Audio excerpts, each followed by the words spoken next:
अस्सलाम वालेकुम। आज का हमारा टॉपिक है C plus plus data types. इसको हम एक मिसाल के ज़रिए समझते हैं। अगर हम किसी बुफे में या किसी फंक्शन वगैरह में जाते हैं तो वहाँ पर देखते हैं कि एक तरफ अगर डिशेस रखी हुई हैं खाने की, और उसके आखिर में या दूसरी तरफ कुछ डिनर वेयर होते हैं। तो उसमें से अगर हमें जो भी खाना सेलेक्ट करना होता है उसके लिए हम मखसूस क्रॉकरी को इस्तेमाल करते हैं। तो मिसाल के तौर पर अगर हमें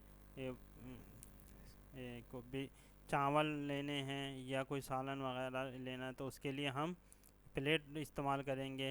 इसी तरह अगर हमें जूस या किसी किस्म की चाय या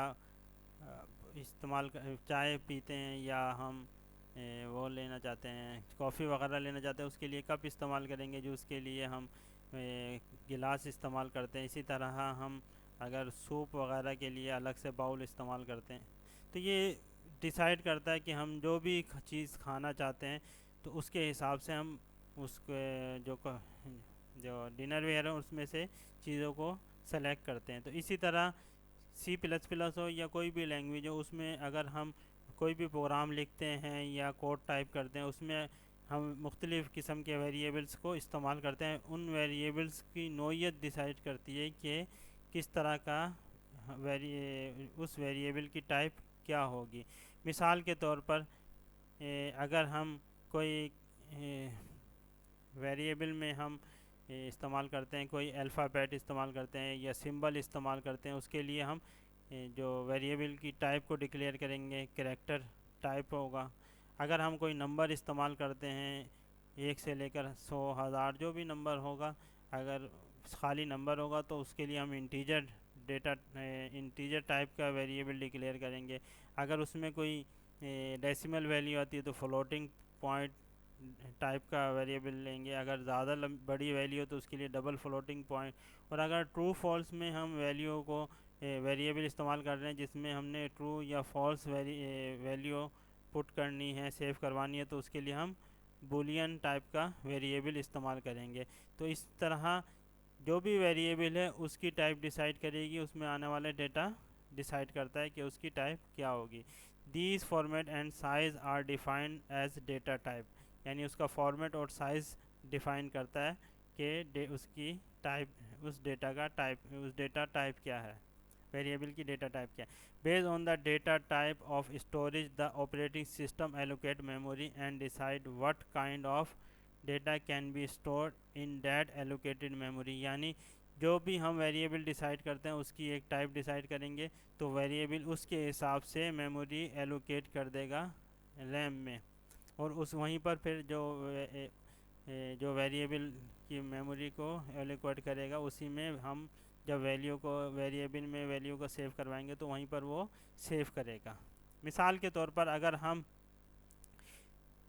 सी प्लस प्लस ऑफर प्रोग्राम है various type of built in as types of built in in as well as user defined data type following table list is the following. ये डेटा टाइप्स हैं, ये बुनियादी डेटा टाइप्स हैं जिसको हम इस्तेमाल कर सकते हैं अपने प्रोग्राम में। मिसाल के तौर पर अगर हमने ट्रू फॉल्स वैल्यू को सेव करना है अपने प्रोग्राम में तो उसके लिए हम बूलियन टाइप का डेटा टाइप इस्तेमाल करेंगे। उसके लिए कीवर्ड क्या इस्तेमाल करेंगे, बूल का कीवर्ड इस्तेमाल करेंगे जो कि रैम में एक बाइट ऑक्यूपाई करेगी। और जैसे ही हम अगर बूल बूलियन टाइप का वेरिएबल डिक्लेयर करेंगे तो आपका ऑपरेटिंग सिस्टम 1 बाइट रिज़र्व कर देगा रैम में। इसी तरह अगर हम करेक्टर डेटा टाइप इस्तेमाल करना चाहते हैं, अगर हमारे पास वेरिएबल है जिसमें लेटर, कैपिटल, स्मॉल लेटर या इसके अलावा कोई सिंबल वैल्यू हो सकती है, तो उसके लिए हम करेक्टर डेटा टाइप का वेरिएबल इस्तेमाल करेंगे। और उसको उसके लिए कीवर्ड क्या इस्तेमाल करेंगे, 4। और जैसे ही हम इसको डिक्लेयर करेंगे तो ऑपरेटिंग सिस्टम 1 बाइट रिज़र्व कर देगा रैम में। और इसकी रेंज ये है असाइन और अनसाइन के लिए।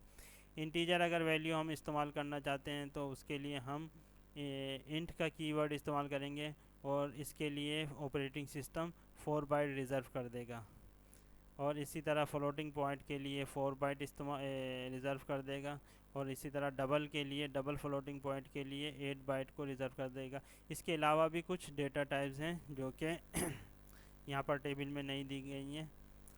तो ये इसी तरह ये आपका ऑपरेटिंग सिस्टम कंपाइलर इंस्ट्रक्शन देता है ऑपरेटिंग सिस्टम को, और ऑपरेटिंग सिस्टम उसके हिसाब से जो भी हमने वेरिएबल इस्तेमाल किया है उसकी टाइप डिक्लेयर की है उसके हिसाब से रैम में स्पेस को रिज़र्व कर देगा।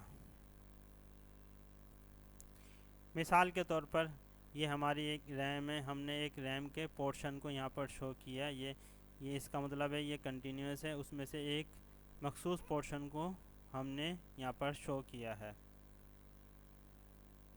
तो यहाँ पर अगर हम एक वेरिएबल डिक्लेयर करते हैं ch के नेम से, और उसकी टाइप क्या है, कैरेक्टर टाइप है, उसमें हम एक वैल्यू सेव करते हैं a की। तो उस जब हम इसको ये इंस्ट्रक्शन देंगे कंप्यूटर को, कंपाइलर के ज़रिए देंगे, तो उसमें क्या करेगा, आपका ऑपरेटिंग सिस्टम 1 बाइट को रिज़र्व कर देगा, और उस किस नेम से, ch के नेम से, और यहाँ पर जो भी वैल्यू होगी हमने जैसे ए दिया तो उसको यहाँ पर सेव करवा देगा। तो ये 1 बाइट को रिज़र्व कर देगा। इसी तरह अगर हम इंटीजर डेटा टाइप, ये इंट के जो कीवर्ड है, इस कीवर्ड से हमने एक इंटीजर डेटा टाइप का वेरिएबल जिसका नेम है नम यहाँ पर अगर हम डिक्लेयर करते हैं, और तो आपका ऑपरेटिंग सिस्टम 4 बाइट को रिज़र्व कर देगा, और इसमें हम जो भी वैल्यू असाइन करेंगे उसको यहाँ पर इसमें सेव करवा देगा। इसी तरह अगर हम 2 वेरिएबल इस्तेमाल करते हैं एक्स वाई के नेम से, तो वो 4 बाइट को हर वेरिएबल को एक्स और वाई के नेम से 2 वेरिएबल डिक्लेयर कर देगा, और फिर उसके बाद हर वेरिएबल को 4 बाइट हर इस 4 बाइट को रैम में सेव रिज़र्व करवा देगा एक्स और वाई का नेम से, और इसमें कोई भी वैल्यू हो सकती है, जो वो वैल्यू हम देंगे वो यहाँ पर सेव करवा देगा। इसी तरह अगर हमने फ्लोटिंग पॉइंट एक वेरिएबल हमने इस्तेमाल किया जिसके नम के नेम से, तो ये 4 बाइट रिज़र्व कर देगा, और जो भी वैल्यू होगी इसको इसमें सेव करवा देगा। तो इसी तरह ऑपरेटिंग सिस्टम अगर हमने डबल के नेम से कोई वेरिएबल डिक्लेयर करते हैं तो 8 बाइट को रिज़र्व कर देगा कंप्यूटर में, और जो भी वैल्यू हम इसमें सेव करवाएंगे तो वो यहाँ पर इसको रैम में आपके यहाँ पर सेव करवा देगा। इसी तरह कंपाइलर इंस्ट्रक्शन देता है ऑपरेटिंग सिस्टम को, और ऑपरेटिंग सिस्टम रिज़र्व कर देता है, एलोकेट करता है मेमोरी को, आपके जो मेमोरी होती है उसको उस एलोकेट कर देता है उस वेरिएबल के लिए, जिसको हम अपने प्रोग्राम में इस्तेमाल कर सकते हैं। इसी तरह डेटा टाइप इस्तेमाल होती है जिसके जो कि हम अपने प्रोग्राम में इस्तेमाल करते हैं मखसूस मुख्तलिफ़ किस्म के वेरिएबल के नेम से। तो यहाँ पर हमारा ये टॉपिक कंप्लीट होता है। Thank you.